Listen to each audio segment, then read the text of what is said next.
Je l'ai embauchée comme femme de ménage, mais elle m'a pris mon mari. Tout allait bien dans ma vie. Un bon mari, 2 enfants, une maison chaleureuse. Jusqu'au jour où j'ai engagé une femme de ménage. Je m'appelle Amina. Je suis infirmière, souvent absente à cause de mon travail. J'avais besoin d'aide à la maison. Fatima est arrivée avec des recommandations. Calme, polie, bien habillée. Elle semblait parfaite. Elle faisait bien son travail. Je me suis sentie soulagée. Je lui faisais confiance, mais très vite, elle a commencé à prendre trop de liberté. Trop familière avec mon mari. Un jour, mon fils m'a dit, « Papa et Fatima rient beaucoup quand tu n'es pas là. » Là, j'ai commencé à observer. Je les ai vus plusieurs fois parler à voix basse. Et lui, il ne me regardait plus comme avant. Je faisais semblant de rien, mais chaque jour, mon cœur se serrait un peu plus.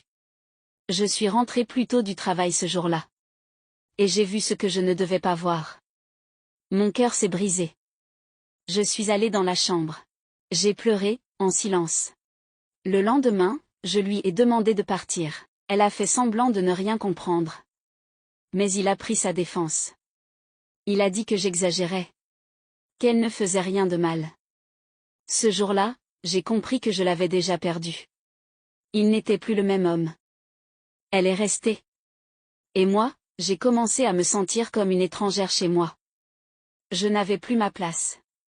Même mes enfants semblaient l'aimer plus que moi. Je n'étais plus qu'une ombre. Présente, mais absente dans leur vie. Un soir, j'ai entendu des murmures. Elle était dans sa chambre. Il était avec elle. J'ai confronté mon mari. Il n'a rien nié.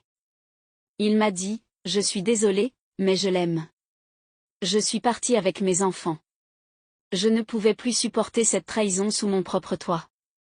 Je suis allée chez ma sœur. Elle m'a accueillie à bras ouverts. Elle m'a redonné un peu de force. Je croyais que j'allais m'effondrer.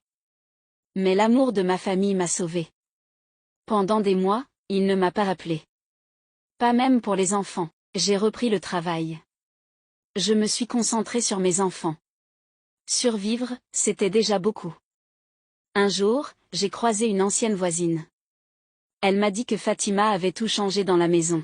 Elle m'a dit qu'ils avaient fait une fête, pour célébrer leur mariage traditionnel. Mon cœur s'est serré. Pas pour lui, mais pour mes enfants. Quelle image leur donnait-il? Un jour, il a appelé. Pour me dire que Fatima était partie. Elle l'avait trompé, et vidé son compte.